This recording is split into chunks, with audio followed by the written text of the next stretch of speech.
إن أصدق الحديث كتاب الله تعالى وأحسن الهدي هدي محمد صلى الله عليه وسلم وشر الأمور محدثاتها وكل محدثة بدعة وكل بدعة ضلالة وكل ضلالة في النار. أما بعد أحبتي في الله, my dear respected brothers and sisters, Allah subhanahu wa ta'ala explained to us in the Quran as well as Rasulullah sallallahu alayhi wa sallam through his sunnah and through his life that the only thing can give power to the people is the iman, is the belief. This is the only thing can give them power and can make them to handle any hardship in this life. So to believe in Allah subhanahu wa ta'ala, al-iman billah, believing in Him and depending in Him, this is the main source for power. Because al-mu'min, whenever he or she in hardship or difficulties, they know Allah with them subhanahu wa ta'ala. Allah subhanahu wa ta'ala, whenever He is with a small group, they will be majority. Whenever He subhanahu wa ta'ala with a weak group, He will be strong. Whenever He will be with in a group which has fear, He will make them secure subhanahu wa ta'ala. And through the life of Rasulullah sallallahu alayhi wa sallam, we have so many examples of that. And after the Sulh Hudaybiyah, after the Truce of Hudaybiyah, Rasulullah sallallahu alayhi wa sallam started to send messengers to different places on earth, to the Romans, to the Persians, to Al-Muqawqis in Egypt, to the king of Yemen, to the king of Busra, to Ma'an, to different places around him, to invite them to Allah subhanahu wa ta'ala and to tell them about the true message, the message of Islam. Peacefully sending just a message in the hand of a messenger to deliver this message for them. But regardless, the people who doesn't have iman in their hearts, people who don't like the truth to prevail and to spread, they're always against any sign of truth. Rasulullah sallallahu alaihi wasallam, he sent Al-Harith ibn Umayr al-Azdi. I mentioned few names. Just a messenger sent him with a message to the king of Busra. It's a place in the northern part of Arabia. He sent him with a message to this man to explain to him what Islam is and invite him to the message of Allah subhanahu wa ta'ala.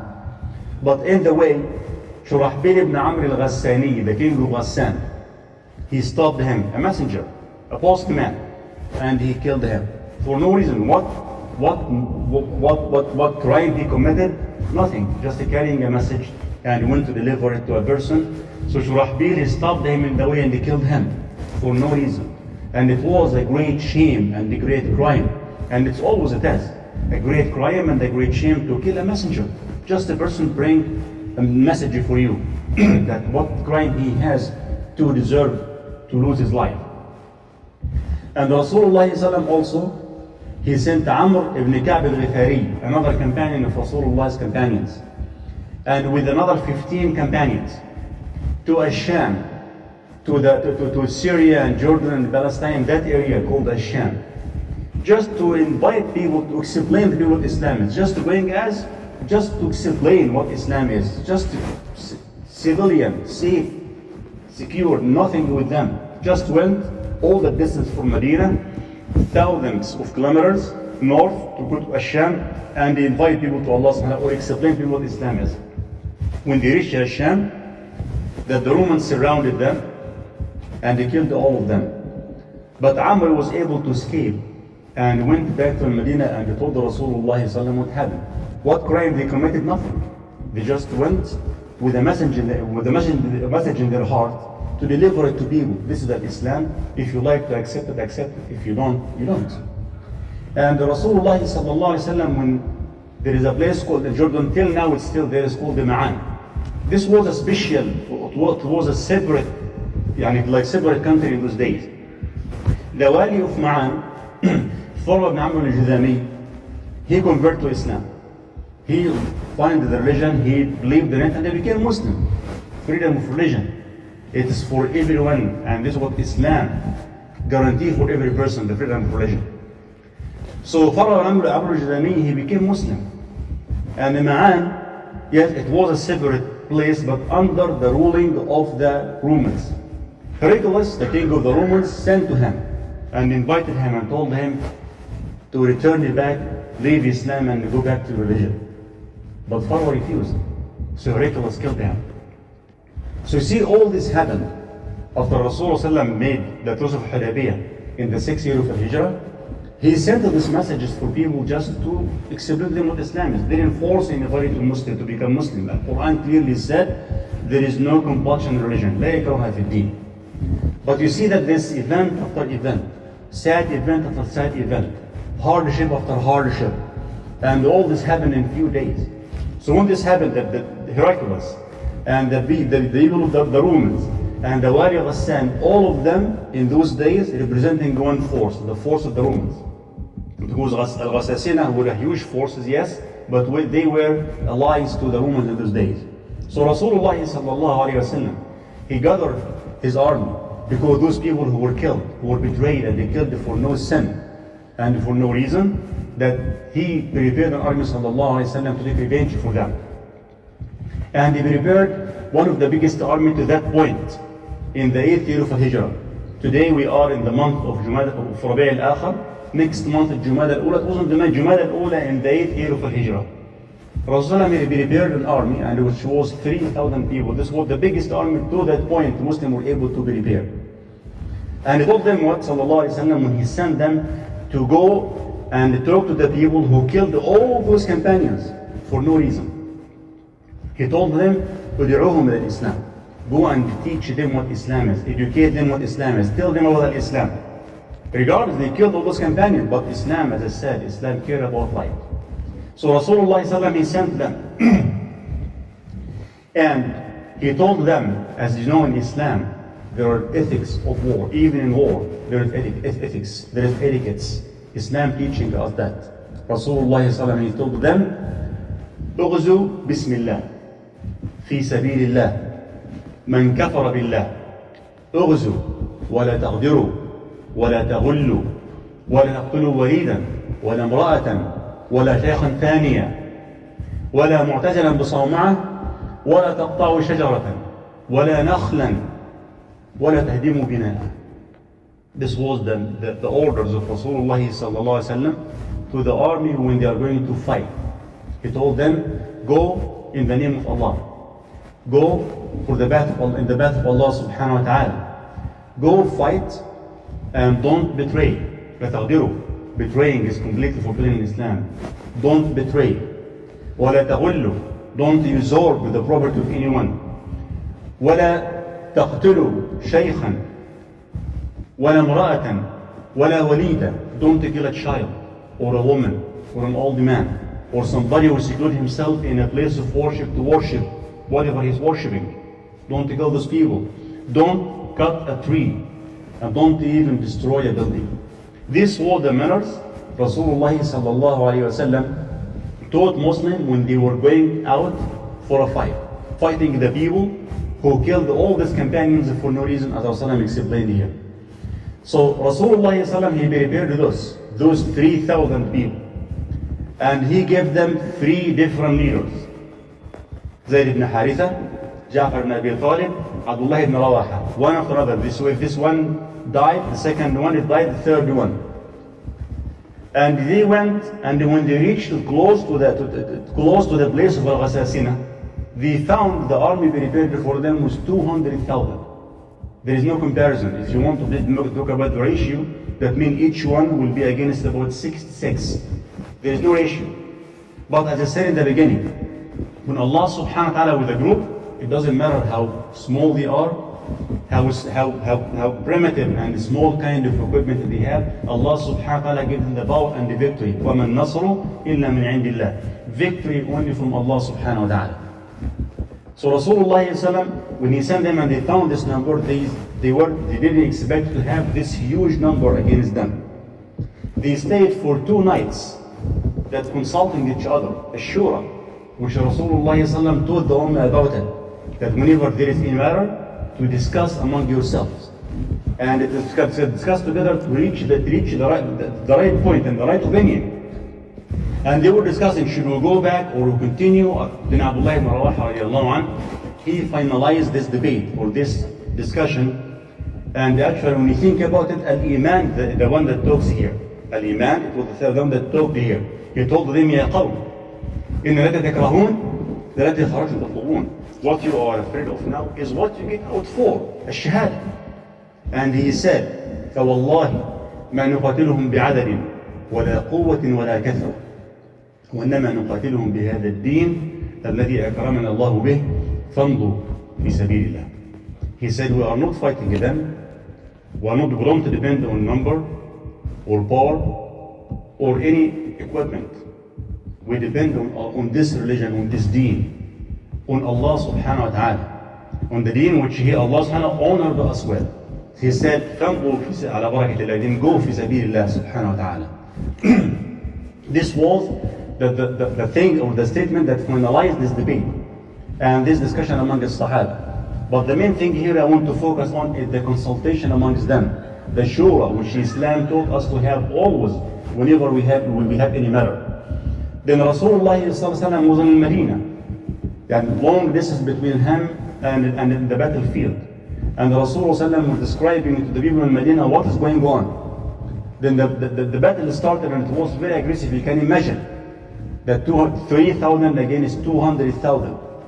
And Rasulullah was telling them, أخذ الراية زيد بن حارثة. Zayd ibn Haritha had the banner now in his hand. Usually the leader will have the banner in his hand. And this will be the target of the enemy always. And he said, فأصيب. Then Zayd ibn Haritha died in the battlefield. Then Ja'far ibn Abi Talib took the banner with his right hand. So his right hand was cut. Then before it fell, he took it with the left hand. His left hand was cut. Then he held it with both arms. And somebody came and cut him into two halves. And he lies to Rasulullah and he said that they cut his right hand, they cut his left hand, they killed him, I see him now in Al-Jannah. And then Abdullah ibn Rawaha when he took the banner, he found that some hesitation inside himself. Because humans, Sahaba were not angels, we're humans. But Allah subhanahu wa ta'ala is the one who makes it tathbeet, who gives the steadfastness. So Abdullah ibn Rawaha, when he found this hesitation inside him, he told himself, because he was a poet, he told himself with this poetry to encourage himself. And he said, أقسمت يا نفس لتنزلن كارهة أو لتطاوعن إن أقبل الناس وشدوا الرنة ما لي أراك تكرهين الجنة. That he encouraged himself to go ahead, and he took the banner and went, and then he was killed also radiallahu anhu. And the Rasul described to us Sahaba in Medina what is going on. أخذ الراية عبد الله بن رواحة فأصيب. Then Zayd ibn Aqram radiallahu anhu, he took the banner of Rasulullah, the banner of Islam was on the ground. Nobody was there to pick it up because the three leaders died. So Zayd ibn Aqram radiallahu anhu, he took it because it's not easy for the army to see that their banner on the ground. And the banner of Rasulullah on the ground for years now. Nobody to pick it up. And then he took it and they gave it to Khalid ibn radiallahu anhu. So Rasulullah he said, ثم أخذ الراية سيف من سيوف الله يفتح الله على يديه. And then that the banner was given to one of the swords of Allah. Allah will make victory on his hand, subhanahu wa ta'ala. And so Sahaba here that in that tough situation, in that tough time, that it was seconds, and all of them agreed in one person to carry the banner and to continue. Because the Sahaba in those days are different from us now. That their main target as collectively, that to serve the religion of Allah subhanahu wa ta'ala. Doesn't matter who have the flag in his hand. Doesn't matter who's in the front, and doesn't matter who's in the back. If they are in the front lines, they will serve the religion of Allah subhanahu wa ta'ala. If they are in the back lines, it doesn't matter. Rasulullah sallallahu alayhi wa sallam said, طوبى لعبد في سبيل آخذ بعنان فرسه في سبيل الله إن كان في الساقة كان في الساقة وإن كان في الحراسة كان في الحراسة. He said, glad news for a servant that will take the rein of his horse in the path of Allah subhanahu wa ta'ala. And it doesn't matter where he is. If he's in the front line, he will do his job. If he's in the back line, he will do his job. That I remember now Abu Bakr Siddiq radiallahu anhu, when Ubayd ibn Jarrah radiallahu anhu was the leader in Sham. And Abu Bakr radiallahu anhu sent to Khalid bin Walid to go from Iraq and run all the distance and to go to Asham and join Abu Ubaidah. And when you reach there, take the leadership. Abu Bakr ibn Jarrah was the leader. And the letter came from Abu Bakr to Ubaidah radiallahu anhu and told him, Ya Abu Ubaidah, they asked him to step down from the leadership and they gave it to Khalid radiallahu anh, it's not because I am suspecting you, but because I know Khalid has some experience in the battlefield, not for you. So, and when Khalid radiallahu anh reached Ash-Sham, it was easy for Abu Ubaidah radiallahu anh, who converted to Islam at least 15 years before Khalid radiallahu anh, and went from Ashar al-Bashrain bil Jannah. But this is the command. And he, after he was a leader, became a soldier under the leadership of Khalid radiallahu anh. And after that, when Umar radiallahu anh became Amir al-Mu'mineen, they made the switch back. Khalid to be a soldier and Abu Ubaidah to be the leader, and the switch happened smoothly with no problem. Because Muslims, all of them serving one purpose. It doesn't matter who will be in the front. Nobody cared to be pointed at. He did that, or he is the leader, or he is this. Or Sahaba, all of them, that very easy for them to gather and to unite. As Allah subhanahu wa ta'ala said, when Allah subhanahu wa ta'ala found in their hearts this sincerity, Allah in the Quran, He said, and explained this ni'mah and His blessings, وَأَلَّفَ بَيْنَ قُلُوبِهِمْ, and He united their heart. Allah subhanahu wa ta'ala is the one who put this ulfa between their hearts, because of their submission and because of their sincerity for the sake of Allah subhanahu wa ta'ala. So this is an example in the life of Rasulullah sallallahu alayhi wa sallam. But the reason I'm talking about this example, to explain how Islam really care about lives. And any claim having against Muslims or Islam, this completely fake claim. So Rasulullah sallallahu alayhi wa sallam stayed in Medina, and stayed in Mecca. You know all these facts. He stayed in Mecca sallallahu alayhi wa sallam for 13 years, facing hardship, facing oppression. His companions were killed, and he got out of Mecca for 3 times. 2 times to Habasha, and the 3rd time to Medina. And they didn't raise a sword in the face of anyone. Of course, Islam doesn't want a Muslim to be humiliated, and to live in humiliation and submission. No, Islam is the religion of izzah and honor. Allah subhanahu wa ta'ala said, فإن العزة لله ولرسوله وللمؤمنين. The honor and dignity belong to Allah, His Messenger, and the believers. This is what Islam wants Muslims to have.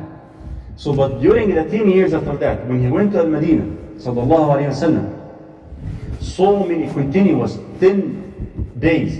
If you read Surah Al-Nabi sallallahu alayhi wa sallam, and you see their lives, how they live this 10 years. 10 years, it's on average. Every about 45 or 2 months, there was ghazwa. Every almost 2 months, there was ghazwa or Sariya. And you can imagine that the one usually it was a long journey, 1 week going, 1 week coming back, that there is no rest. 10 years. And after 10 years of this continuous duel between Rasulullah and his enemy, who always shed war against him, sallallahu alayhi wa sallam, you can imagine how much casualties should be of the war, that after 10 years, of course, will be thousands of people. But subhanAllah, when you read Surah Al-Nabi sallallahu alayhi wa sallam, I read the surah and looked for, and I read the number. I collected all the numbers of the people who died from both sides, from Muslims and non-Muslims, in 10 years of continuous fight. The number was 1,125. That's all in 10 years. 1,125 people died from both sides, from Muslims and non-Muslims. Sometimes, some confrontation, no death, no casualty at war, at all. They met and nothing happened. So here Allah subhanahu wa ta'ala is showing us through the life of Rasulullah sallallahu alayhi wa sallam, how Islam is not the religion of terrorism as people claim that, as people accuse Islam and the Muslim with that. During these 10 years, only one woman was killed, wrongly. And the Rasulullah, when he saw her, he was angry and he said, مَا كَانَتْ هَذِهِ لِتُقَاتِلْ. This woman was not fighting. No single child was killed. No single woman was raped for a Muslim or non-Muslim. It never happened. But to look at our modern time, this is the fighting of terrorist people, as people claim. In 10 years, 1,125 people. No single woman was raped. But look at the modern time. The civilized people, when they fight, what happened? Raping women now became like a systemic way of punishment. You remember our brothers and sisters in Bosnia? 25,000 sisters were raped. They were camped just for women to be raped. In India and Kashmir, thousands of women were raped by the Indians. And in the World War I, Encyclopedia Britannica, you go volume 29 and you see the casualty of war in 4 years. In 4 years of war, this is the fighting of the civilized people. Not like Muhammad ﷺ and his people. They were uncivilized. But the civilized war, in their fighting in 4 years in the World War I, there was 8.5 million. 8,500,000 people were killed in 4 years. And in the World War II, in the same volume in Encyclopedia Britannica, there was 60 million people died, including 17 million children. Like a whole country of children. 17 million. This is the civilized fighting. And what is going on right now for our brothers and sisters in Palestine, in Palestine, in Gaza, this is a great example for that. For how vulgar is the community which we live in. How vulgar is the world which we live in now. And the double standard that everyone is talking with right now. So this is what happened. And subhanallah. So you'll see some Muslims nowadays are they are affected by the media, affected by the false and wrong information, and talking bad about the Muslim brothers and sisters who are facing oppression and aggression for decades, for years and years, almost 75 years now. And when they stand up to defend themselves once, that unfortunately, I'm not care about what non-Muslims say, but talk about the Muslims themselves. Allah subhanahu wa ta'ala, in the battle of Al-Khandaq, but this big brothers and sisters, pay attention to that. During the battle of Al-Khandaq, the battle of Badr was done. Battle of Uhud and what Muslims faced in the battle of Uhud was done. And then they knew that Quraysh are collecting their coalition, their people, their allies to come and to attack Muhammad ﷺ in Al-Madinah. They will not want him to come out. They went to his city. See, all of it like that. Battle of Badr was next to Al-Madinah. He was in Al-Madinah. They went to him. Battle of Uhud next to Al-Madinah. They went to him. Battle of Al-Ahzab, they surrounded him in Medina. All of it attacked from them. So during the time when they were digging the trench, Al-Khandaq around Medina, Al-Munafiqun, and those who have sickness in their hearts, Allah described them, that they saw them after what they faced in Uhud. Now they think they can still face Quraysh, they think they can still stand against all these allies. Allah subhanahu wa ta'ala said, إِذْ يَقُولُ الْمُنَافِقُونَ وَالَّذِينَ فِي قُلُوبِهِمْ مَرَضٌ غَرَّ هَؤُلَاءِ دِينُهُمْ. When the hypocrites and those who have sickness in their hearts, they said, look at those people, Muhammad and his companion. They have been deceived by their belief. What their belief will do for them. This is the exact statement that many Muslims now are saying it. My dear brothers and sisters, Allah subhanahu wa ta'ala gave us many examples in the history. If you can't be a support, don't be a reason for oppression and suppression yourself. If you can't be support in any way, that stop, it's better. At least give hope. So, my dear brothers and sisters, this is the example of Rasulullah. This is the example of their lives. So, look at our examples in our life now. This is how much they sacrificed. Look for our sacrifices now. This is their heroic acts. So, look at ours. So, my dear respected brothers and sisters, Allah subhanahu wa ta'ala gives us examples in life of Rasulullah sallallahu alayhi wa sallam for steadfastness, for support. And we as Muslims, we have a great responsibility to support our Muslim brothers and anybody who faces oppression on earth. This is what Muslims carry on their shoulder, the responsibility. I talked about this before, that the Muslim entered Egypt in the very beginning, which was majority Christians, all were Christians, because there was oppression happened by the Roman Catholic over the Christian Protestant in Egypt. They closed their churches, they stopped them from practicing their religion, and they scattered them in the mountains and the caves. Muslims came to remove this oppression.